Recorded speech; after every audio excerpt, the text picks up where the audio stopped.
Happy New Year, everybody. Throughout this transition, we have been working hand in hand with the Vice President-elect with one goal in mind, and that is to make sure that President-elect Trump can hit the ground running when he takes office on the 20th. So we're getting right down to business. We are starting today on our work to deliver relief to Americans struggling under Obamacare.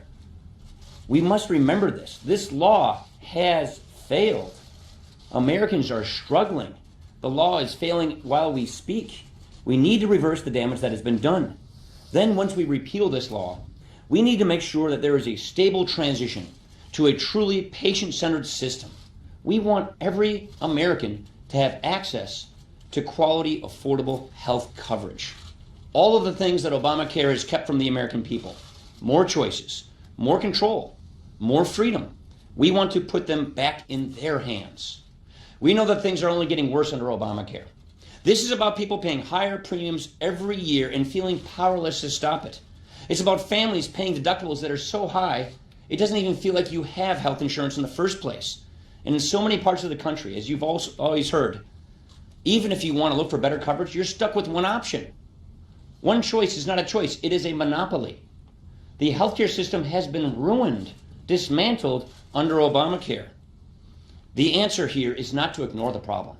The answer here is not to ignore the problem to keep some failed legacy. The answer here is bold action. Solve problems. Bring relief to Americans. We will help Americans crying out for relief from Obamacare, and we will keep our promise to the people. As you can see, we'll be working with the new administration on every step of this law, every step of the way, even before day one. With that, I want to hand it over to somebody that we all know very well because he served here with us. We're so proud of him, and we're so pleased about this new working relationship with our new Vice President-elect Mike Pence. I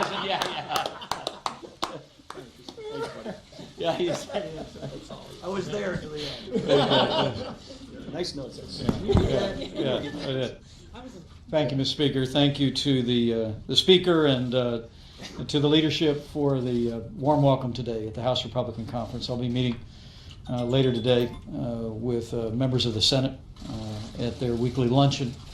And this is a day that our message is very simple. On behalf of the President-elect and on behalf of all the leadership, that we are 16 days away from the end of business as usual in Washington, D.C. Today our message is very simple. Working with the leadership here in the House and in the Senate, we're going to be in the promise-keeping business. The President-elect campaigned all across this country. He gave voice to the frustrations and the aspirations of the American people. He laid out an agenda to make America great again. And my message on his behalf today, before this conference and before members of the Senate, is that we intend to keep those promises. That begins with assembling a government and the energetic effort through the course of this transition to build a cabinet that will be able to implement that agenda. It speaks for itself. It'll literally begin on day one. Before the end of the day, we do anticipate that the President-elect will be in the Oval Office taking action to both repeal executive orders and also set into motion through executive action policies to implement promises that were made on the campaign trail. Working with the Congress, we're going to have that classic three-part agenda that the President-elect talked about so often on the campaign trail. Jobs, jobs, jobs. The focus is going to be from day one to work with the Congress, and you heard about the efforts this week to begin to roll back the onerous regulations that have been stifling growth in the American economy and stifling jobs and opportunities. We're going to be working with the Congress over the course of the first several months to construct the kind of tax reform for businesses and individuals that will unleash the bound-up energy in the American economy. We're going to keep our promises to end illegal immigration, build a wall. We'll have an infrastructure bill. We'll invest in rebuilding our military as our Commander-in-Chief marshals strategies with our military commanders to hunt down and destroy ISIS. But the first order of business is to repeal and replace Obamacare. And that was our message today, and it'll be our message on Capitol Hill. And it needs to be done.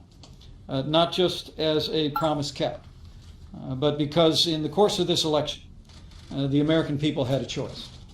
And what appeared to many as against all odds, oftentimes with overwhelming opposition, our president-elect took his case to the American people to repeal and replace Obamacare, and the American people voted decisively for a better future for health care in this country.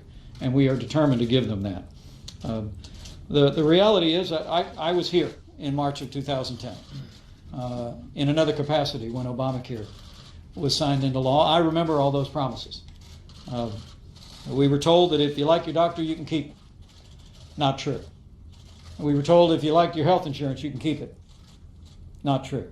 We were told that the cost of health insurance was going to go down. Not true.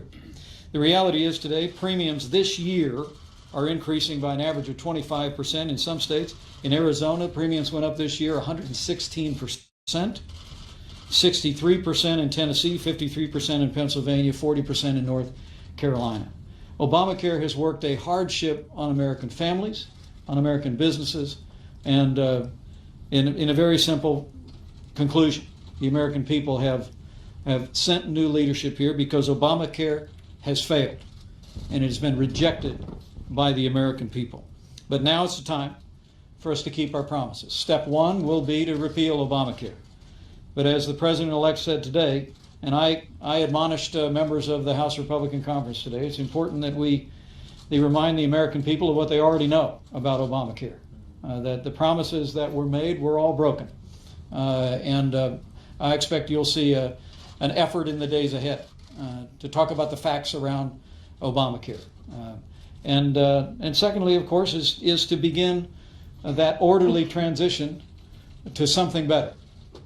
The truth is that the commitment that the President-elect made was to repeal and replace Obamacare. And as he said this morning in a tweet, it will be important that we be careful as we do that we do that in a way that doesn't work a hardship on American families who've gained insurance through this program. It doesn't work a hardship on our economy. And as I told the House Republican Conference today, we're working on a strategy in concert with the leadership of the House and the Senate for both a legislative and executive action agenda to ensure that an orderly and smooth transition to a market-based healthcare reform system is achieved. The Speaker of the House used the word stable, and we will do that. In his famous speech in Philadelphia, the President-elect spoke about an orderly transition, and it will be that. But make no mistake about it. We're going to keep our promise to the American people, and we're going to repeal Obamacare and replace it with solutions that lower the cost of health insurance without growing the size of government. Now, there's a broad range of ideas about how we do this, and Republicans have been offering those ideas again and again, literally every year since Obamacare was first signed into law. We're going to be working with Dr. Price, both before and after his confirmation when he steps into the role at HHS, working with the Republican leadership in the House and the Senate to bring forward those solutions and to take the case for those solutions to the American people. With that being said, I couldn't be more humbled and more excited to be back in the Capitol today. I was encouraged by the President-elect to come here to Capitol Hill. It's the first full day of work for members of Congress because it's time to get back to work. And while others are visiting the Capitol today talking about defending the failed policies of the past, we are here today speaking to Republican majorities in the House and Senate to advance policies that will make America great again and have a more prosperous future for all the people of this nation. Question? Yep. Deirdre. No shouting out. Question is for Vice President. That's all good, but no shouting out. Earlier today, the Speaker called Julian Assange a sycophant for Russia, steals data, and compromises national security. Yet President-elect Trump is citing Julian Assange as a source of information. Where do you come from?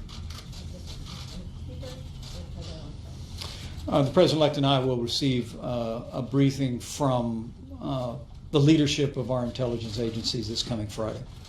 and we'll be listening in. But look, I think that the president-elect has expressed his very sincere and healthy American skepticism about intelligence conclusions. But we're going to sit down later this week. The President and I have been receiving, since the election, regular intelligence briefings.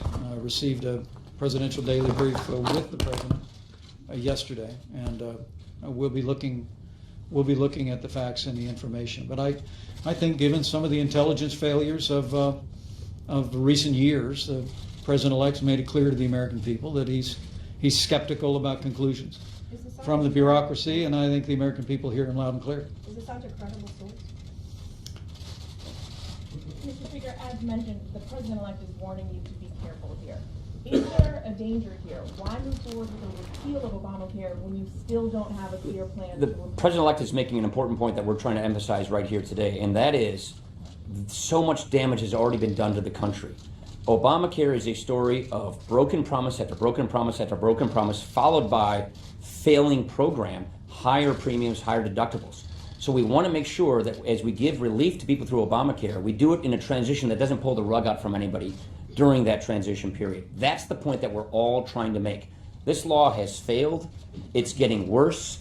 Families are hurting. No one has choices. We've got to fix this by replacing it with something better. And in that transition, we want to make sure we don't pull the rug out from anybody during that transition. That's the point we're all trying to make. But why still no plan to replace it? We have a plan to replace it. We have plenty of ideas to replace it. And you'll see as the weeks and months unfold what we're talking about replacing it. How we can get better choices with lower prices by not having a costly government takeover of healthcare, which is causing all this problem in the first place. Sherman. For the Vice President-elect, or both of you guys, I guess, we're talking about a transition that's going to happen relatively quickly if he's going to take action in the first day. Is it possible you extend some of these provisions, which the President-elect and you all have said are popular, for a temporary period of time? I mean, I think people want to know what this is going to look like, and not only us in the room, but I think people across the country want to know. No, I was commending you to do something, not commending you. Not yet, that's right. That's nice. It's good to be back. It really is. It's good. I would commend all of your attention the President-elect's speech in Philadelphia during the waning weeks of the campaign, where he laid out a plan to repeal and replace Obamacare. He laid out the principles of harnessing the power of health savings accounts, allowing Americans to purchase health insurance across state lines. But his commitment was very clear in that we will insist upon and implement, working with the Congress, but also using executive authority to ensure that is an orderly transition. And we're working right now, the White House staff is, on a series of executive orders that will enable that orderly transition to take place, even as the Congress appropriately debates alternatives to and replacement of Obamacare. So it sounds like you're saying some of these provisions might stay in place until there's a new full plan. Jake, we've been saying all along, we don't want to pull the rug out from people while we're replacing this law. The point is, in 2017, we don't want people to be caught with nothing. We want to make sure that there's an orderly transition so that the rug is not pulled out from under the families who are currently struggling under Obamacare while we bring relief. Yeah. Last Speaker, President Pence, on the ACA repeal and replace, can you give detail on the executive actions that are planned, and how does that square with the complex budgetary process that's also involved? They're hand in glove. So we're working on the legislative process right now. As you know, the Senate's going to be acting first next week, then the Congress will follow, which gives us the budget resolution we need to bring the legislation through, while the administration works on the executive orders that they're talking about to deliver the kind of transition relief that we've been talking about. The problem is, just remember, Obamacare has failed, families are hurting, they broke the healthcare system. It's a string of broken promises. So we're going to make sure that we have an orderly transition to a better system so we can get back to what we all want, which is lower cost healthcare, more choices, so that families can actually get affordable healthcare at a decent price with more choices, more competition, and not a costly government takeover that has really bankrupt this healthcare system and left families struggling. It's just, if I can respond to that, I'd be happy to.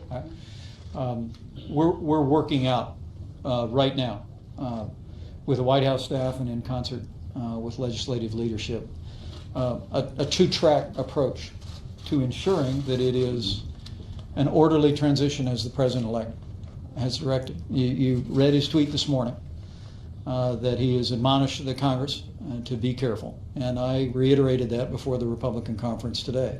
Look, we're talking about people's lives. We're talking about families. But we are also talking about a policy that has been a failure virtually since its inception.